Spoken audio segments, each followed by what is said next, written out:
중국의 커머스가 이제 예전보다 좀 더 활발하게 한국 시장에 진입하려고 하는 모습을 보인답니다. 이제 알리가 이제 제일 먼저 이제 깃발을 꽂았고, 그 다음 테무가 이어서 들어옵니다. 테무가 회원가입 시키기 위해서 뭘 하냐? 회원가입하면 3가지 상품을 무료로 보내줍니다. 이 상품을 고르라고 하죠. 뭐 만원짜리, 2만원짜리, 3만원짜리 정도 되는 상품이겠지만 3개 고르면 그 고르는 재미가 있는 겁니다. 이렇게 시작하는 거죠. 이렇게 이제 선심을 사고, 물론 그 상품의 퀄리티가 좋을지 안 좋을지 뭐 개개인마다 평가는 다를 수 있겠지만, 말 그대로 이제 직구로 오는 거다 보니까 KC 인증 이제 없어도 되고, 그리고 이제 관세 없어도 되고 하다 보니까 가격이 저렴할 수밖에 없는 거죠. 오죽하면 이 트럼프조차도 알테C를 경계한다고 얘기하죠. 알테C가 어딥니까? 알리, 테무, 시엔이죠. 너무 가격이 싸다 보니까 이제 직구이다 보니까 세금이 안 붙는 거예요, 관세가. 근데 이제 그조차도 관세가 부과돼야 되는 게 아닌가, 뭐 이런 이제 생각을 할 정도로 이제 자기네 내수에 있는 이제 중소업체들의 타격이 이제 엄청나다라는 겁니다. 근데 그게 미국만의 얘기가 아니라 한국에서도 이미 소상공인들이 피해가 적지 않다라고 아우성이죠. 근데 이제 2025년 지금부터 꼭 필요로 하는 생필품 말고 나머지 상품에 대한 수요는 급감이죠. 안 한단 말입니다, 구매를. 저도 마찬가지고, 저희 집도 이제 실제로 구매하는 비중이 가장 높은 게 뭡니까? 1번 이 음식이죠. 식료품, 식품이죠.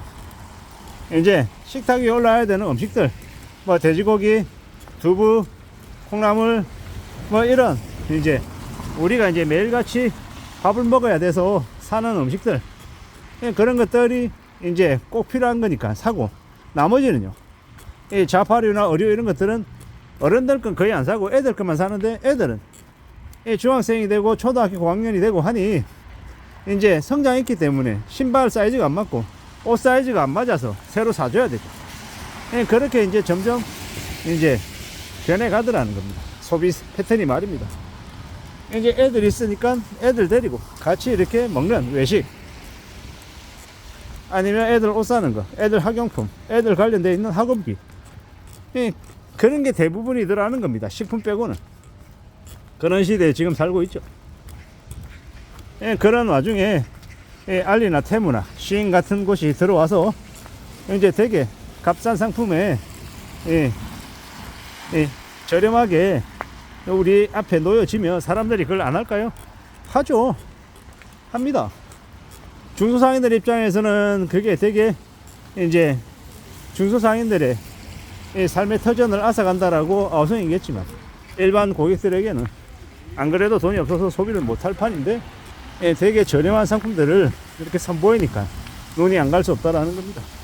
예전보다 점점 더 이 테무나 알리의 이제 UI UX도 고객이 구매하는 이제 온라인 쇼핑 환경도 예전에 비해서 좀 더 좋아지고 있고, CS도 개선되고 있고, 상품 소식도, 상품도 점점 이제 한국인의 고객에 맞춰서 이제 분위기가 만들어져 가고 있는 것 같습니다. 그런 걸 볼 때 점점 이제 알리나 테무, 시인 같은 중국의 차이나 커머스가 국내 시장에 진입해서 매출을 내는 게 훨씬 더 이제 강해질 거다라고 보여지는 겁니다. 결국 이제 중국이라고 하는 곳이 미국과의 관세 전쟁 등으로 미국이나 유럽으로 수출이 되는 것들이 대폭 줄어드는 게 이제 한국을 이제 눈을 돌려서 한국 국내 시장을 되게 많이 잠식하지 않을까라는 추정을 해봅니다. 결국 이러한 시장의 변화는 피할 수 없는 사실인 것 같습니다. 되게 씁쓸하다라고 여기는 거는 제 개인적인 의견으로는 워낙 대한민국에 있는 무수히 많은 기업들이, 특히나 대기업들이 자신들 위주의 이 거대한 공룡처럼 자신들의 이익만 추구하고 보통의 사람들, 서민들의 임금을 그다지 올려주지 않고, 또 하청업체들, 협력업체들의 이 원가 인하 압박 뭐 이런 것들로만 계속 이제 자신들의 배를 불리는 걸로 이제 지내오다 보니까 이 경제 생태계가 이 유통이나 아니면 제조나 물류 쪽 관련한 이 업종의 생태계 자체가 이 엉망이 되어 가는 것 같습니다. 되게 씁쓸한 얘기죠. 그러면 어떻게 되겠습니까? 중소업체들, 협력업체들도 많이 몰락하고, 예, 이름 있는 대기업들도 몰락할 수 있겠다라는 생각을 해봅니다. 이때까지 되게 여유롭게 땅 짓고 헤엄치며 되게 설렁설렁 해왔던 그들이 이제 앞으로는 어려움을 겪을 수 있다는 겁니다. 근데 되게 씁쓸한 얘기인 게, 저는 그들이라고 표현을 했지만 우리가 직접적으로 간접적으로 다 영향을 받고 살기 때문에 이 이름 있는 그 기업들의, 그룹들의 이 매출이 부진하고 실적이 안 좋아지면 우리의 일자리도 같이 이 위협을 받는다라는 겁니다. 그게 되게 안타까운 이야기인 거죠.